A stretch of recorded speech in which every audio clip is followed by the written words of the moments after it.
읽겠습니다. 죽임을 당한 자가 많았으니 이 싸움이 하나님께로 말미암았습니다. 그들이 그들의 땅에 거주하여 사로잡힐 때까지 이르렀더라. 아멘. 역대상 5장 18절부터 22절까지 본문입니다. 하나님께로 말미암은 싸움, 하나님께로 말미암은 싸움이라는 말씀의 제목입니다. 역대상 23번째 시간으로 만나는데요. 오늘 본문에서는 싸움에 대해서 증거하고 있습니다. 22절 먼저 보겠습니다.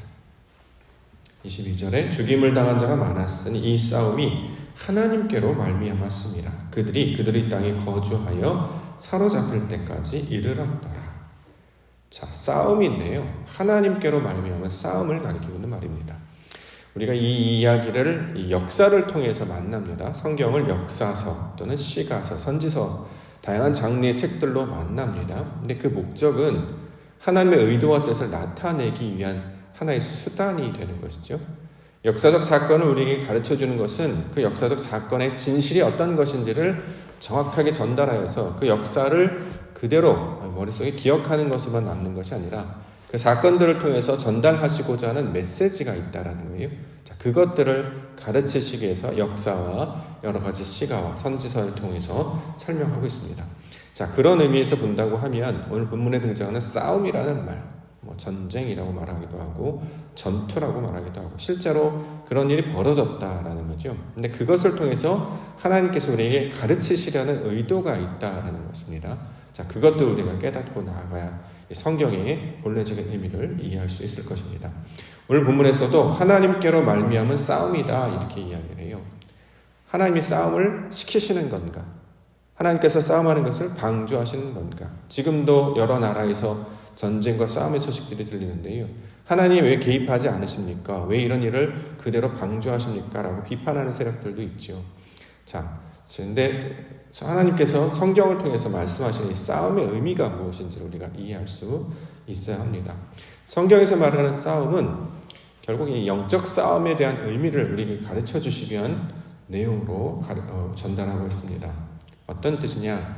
우리는 육신의 사람입니다. 그렇죠? 본성에 따르며 살게 됩니다. 그런데 우리를 하나님의 사람으로 바꾸어 주셔야 됩니다. 자, 하나님의 사람으로 바꾸어 주려면 저절로 되는 것이 아니라 싸움이 일어나게 된다는 거죠. 옛사람과 새사람 사이에 갈등이 일어납니다. 육신의 사람과 하나님의 사람이 부딪히게 되죠. 실제로 사람은 잘 변하지 않기 때문에 사람의 변화나 또는 어떤 거듭남은 죽음이라는 것을 통과해야 이것이 완성됩니다. 따라서 이전에는 없었던 것이 새롭게 들어와 새 것이 이 옛 것과 부딪히게 되면 이게 이제 싸우게 된다. 그런 모양으로 설명하는 거죠. 예컨대 우리 이제 잘 알고 있는 야곱의 씨름을 우리가 생각을 해보죠. 야곱이 야복강 강가에서 씨름했어요. 하나님의 사람과 씨름했어요. 근데 씨름의 내용을 보니까 하나님과 및 사람들 중에서 이렇게 싸워 이겼다 이런 이제 표현이 나옵니다. 자, 어떤 대상과 싸웠다라고 하는 것은 이 땅에 나오는 상대적인 개념, 어떤 다른 사람들과의 싸운다라는 말이 아니라 자신의 육신의 본성을 거슬려서 하나님의 말씀과 다투는 영적 싸움을 가리키고 있는 말이죠. 그렇기 때문에 하나님께로 말미암은 싸움이라는 것은 결국 우리의 육신이 하나님의 거룩한 성분을 바뀌려고 하는 영적 싸움에 관한 내용을 설명하고자 이 이야기들을 우리 가운데 가르쳐주고 있습니다. 우리가 원래 불순종의 아들들이었잖아요. 자기 소견에 옳은 대로 살았던 사람입니다. 근데 이 자기 소견에 옳았던 사람이 달라지려면 내 현재 상황이 잘못됐다라는 판단과 인식이 있어야 되는 것이고 그 현재 상황에서 벗어나고자 하는 의도가 있어야 됩니다. 노력이 있어야 됩니다. 그런데 사람들은 스스로는 움직일 수 없죠. 아무런 능력이 없기 때문에. 그래서 하나님께서 보내신 자를 통해서 이끌림을 받아 인도함을 받아 하나님의 지경까지 나아가게 됩니다. 그 과정에서 벌어지는 모든 일을 영적 싸움이다 이렇게 이야기하고 있습니다. 자, 이 이야기를 신약에서 그대로 이제 받아서 에베소서 6장 12절 우리의 씨름은 혈과 육을 상대하는 것이 아니요 통치자들과 권세들과 이 어둠의 세상 주관자들과 하늘에 있는 악의 영들을 상대합니다. 자, 이것도 이제 이해를 잘해야 되는데 우리가 어떤 다른 상대하고 싸우는 게 아니라 통치자, 권세자, 나입니다. 내가 주인이 된 세상. 자, 이 모든 것들을 가리키고 있는 말이죠. 내 뜻대로 했던 그것을 하나님께서 주신 말씀과 다투어 이기게 하는 거죠. 야곱이 하나님과 및 사람들과 싸워 이길 때에 그 이기는 것을 하나님의 것을 선택함으로 하나님께서 이기게 하심으로 그것이 이스라엘이라는 이름으로 성질로 바뀌게 된 것처럼, 자, 영적 싸움은 하나님의 것을 선택하여서 하나님으로 말미암아 이기게 하시는 일. 자, 이것을 싸움에 관한 이야기로 설명하고 있습니다. 이것은 이제 우리가 이제 시편을 볼 때는 영장으로라는 말, 우리가 그것을 통해 살펴봤고, 요한계시록에 보면 이기게 하다라는 말로 이것을 이제 표현하고 있죠. 하나님의 말씀이 우리 안에 들어와서 그 말씀이 우리 가운데 능력과 힘을 통해서 내 육신의 자아를 무찌르고 하나님의 말씀으로 승리하게 되는 상태, 이걸 영적 싸움의 내용으로 설명하고 있는 것입니다. 자, 이것을 오늘 본문에서 설명합니다. 자, 본문에는 그 내용이 가나안 정복에 관한 내용이 아님을 먼저 증거하고 있는데요. 19절을 먼저 보도록 하겠습니다. 19절.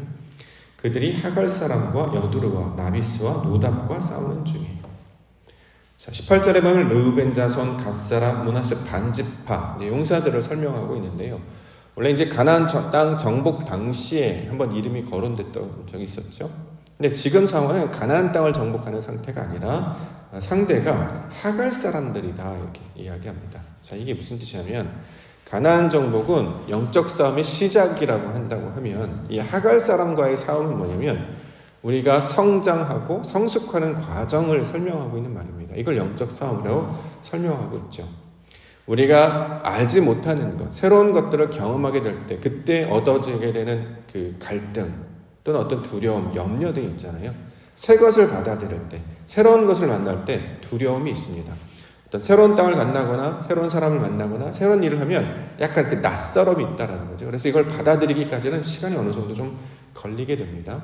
자, 이걸 이제 가나안 땅 정복 전쟁으로 설명을 한다고 하면 오늘 말하고 있는 이 하갈 사람과의 싸움은 정복 전쟁 중이라기보다 성숙, 성장. 우리가 가나안 땅에 들어간 이후에 계속해서 말씀 안에 거하는 자가 되어야 되잖아요. 그런데 당시에 가나안 땅에 거하였어도 여러 가지 침략이라든가 외세의 침략이라든가 기근이라든가 전염병이라든가 이런 사건들이 나타나게 된다는 거죠. 그럼 사람들이 그것을 이기려고 하나님의 뜻을 찾으려고 하기보다는 자꾸 옛 방식으로 돌아가려고 합니다. 그래서 찾는 방식이 애굽으로 돌아가자라는 이야기를 자꾸 한다는 거죠. 그래서 실제로 가나안 땅에 들어와서도 애굽 사람과 화친을 맺기도 하고요. 이제 두려우니까 아수르 또는 아람 사람들과 연합 동맹을 맺기도 합니다. 그런데 우리의 주인은 하나님이시잖아요. 그렇기 때문에 우리의 마음이 항상 하나님께로 붙잡혀 있어야 된다는 거죠. 이처럼 육신의 소욕을 이끌려 하고는 그 마음을 하나님의 말씀으로 다스려서 이기게 하심으로 하나님의 것을 붙잡게 하시는 일, 이걸 영적 싸움에 대한 내용으로 지금 설명하고 있습니다. 본문에는 싸움에 익숙한 자를 설명하는데 18장 르우벤 자손과 갓 사람과 므낫세 반지파에서 나가 싸울 만한 용사 곧 능히 방패와 칼을 들며 활을 당겨 싸움에 익숙한 자는 44,760명이다.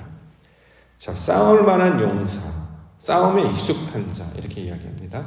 용사, 세상에서 말하는 용사는 칼을 들고 소위 말하는 격투기, 싸움을 잘하는 사람들을 용사라고 부르는데, 성경에서 말하는 용사는 우리가 소위 들은 물질로 들은 칼이나 뭐 창이나 활을 드는 진짜 싸우는 어떤 검투사, 글래디에이터를 가리키는 말이 아니라 말씀으로 무장한 사람을 가리키고 있는 말이죠.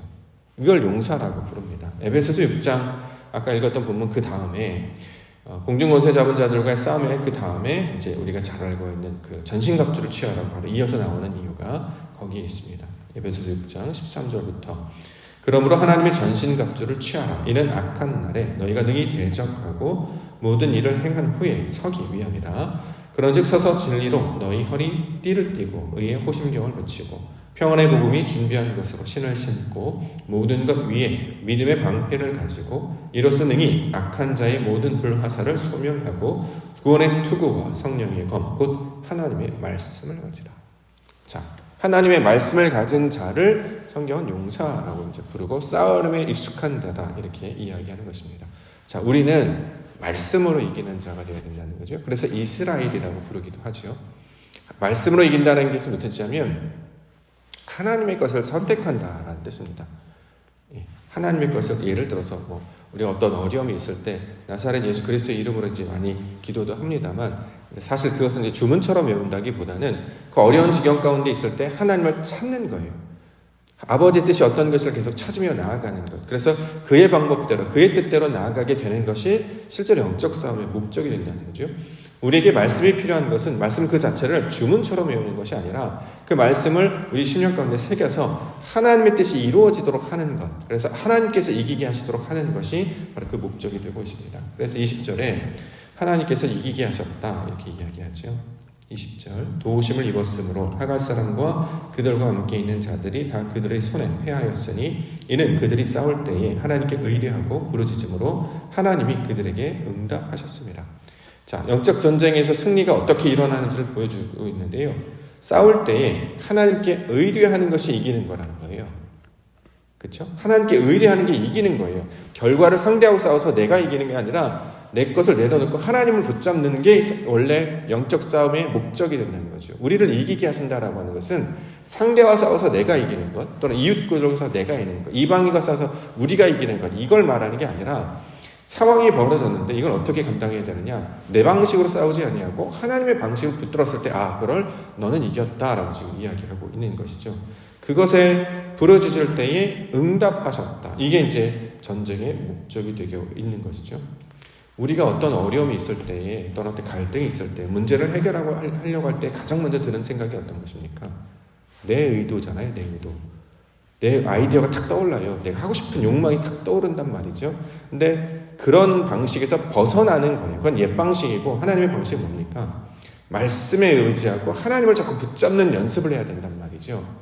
예수님께서 우리에게 보여주셨던 것처럼 내 뜻대로 하지 아니하고 아버지를 기쁘시게 하는 것으로 나아가는 것이 영적 싸움에서 이긴 자들의 모습이라는 거예요. 그래서 교회에 오면 우리 신앙인들이 기도에 집중하는 이유는 싸울 줄 몰라서, 그들과 말싸움을 하지 못해서, 그들과 손주먹으로 싸울 줄 몰라서 하는 게 아니라, 그게 싸움의 진정한 승리가 아니라 하나님을 붙잡게 하는 것이 영적 전쟁의 승리이기 때문에 그렇습니다. 그러려면 어떻게 되냐?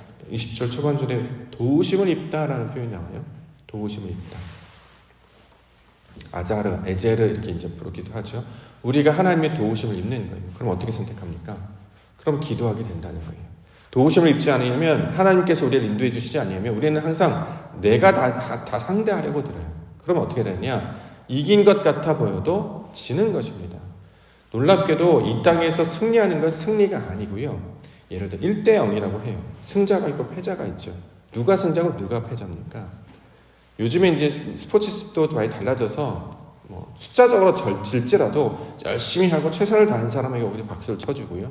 1등을 하지 못했어도 자기의 것을 이루고자 하는 그 사람들에 대해서 열심히 격려를 하게 됩니다. 자, 그 세상에서 이제 1대 0, 그러니까 누군가는 승리, 누군가는 패자 이렇게 개념을 했는데, 우리에게 나타난 승리는 하나님의 것을 선택하게 하셨군요. 이게 우리에게 하나님의 목적이 된다는 거죠. 그러기 위해서 도우심을 받아야 된다. 그래서 늘 우리가 말씀 묵상하는 것은, 말씀을 묵상하지 않으면 자꾸 우리 심령의 마음을 뺏겨버립니다.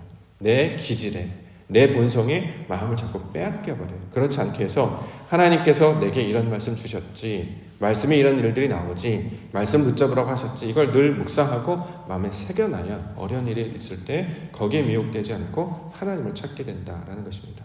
우리에게 갈등을 주시고 문제를 주시고 어떤 어려운 일을 주시는 것은 우리 보러 해결하라고 준 것이 아니잖아요. 그렇죠? 하나님께로 말미암은 싸움이란 말이에요. 우리가 하나님을 대신해서 나오는 어떤 대신 대리자로서 싸우는 게 아니고, 하나님께서 싸우게 하시는 것은 뭔가 깨달음을 갖게 하시려고 우리 가운데 상황을 만드시는데, 그때 뭘 깨달아야 되느냐? 하나님께 우리에게 기도하라고 하시는구나. 이것을 우리가 깨달아야 한다라는 것입니다. 삶 가운데 어려움이 있으면 우리가 이제 낙심하기 마련이고요. 속상하기 마련입니다. 근데 성도의 능력이 어디에 있습니까? 그럼에도 불구하고 예배의 자리, 그럼에도 불구하고 기도의 자리, 바로 그것에 나오는 것, 그것에 내가 붙들려 있는 게 능력 아니겠습니까? 우리에게 어려움이 있을 때마다, 기쁜 일이 있거나 슬픈 일이 있거나 모든 일이 있을 때 항상 주 앞에 나와 하나님의 것을 찾게 하여 주시옵소서. 아버지께서 이 문제를 해결해 가실 것인데, 그 해결하는 것을 우리로 보게 하셔서 하나님이 하시는 일이 바로 이런 것이구나 라는 것을 깨달아 알게 하여 주시옵소서. 자, 이렇게 나아갈 때 그들을 가리켜서 이기는 자, 싸움에 익숙한 자 이렇게 말씀하고 있는 것입니다. 저와 여러분들이 말씀으로 무장해서 오늘도 주신 하루 가운데 하나님의 역사를 그거를 증거하게 되는 은혜가 있기를 원합니다. 하나님의 것을 선택하게 하옵소서. 기도하게 하옵소서. 예배하게 하여 주시옵소서. 이것으로 말미암아 하나님이 기뻐하시는 영적 싸움에서 승리하시는 우리 믿음의 성도님들과 교회가 되기를 주의 이름으로 간절히 축원합니다.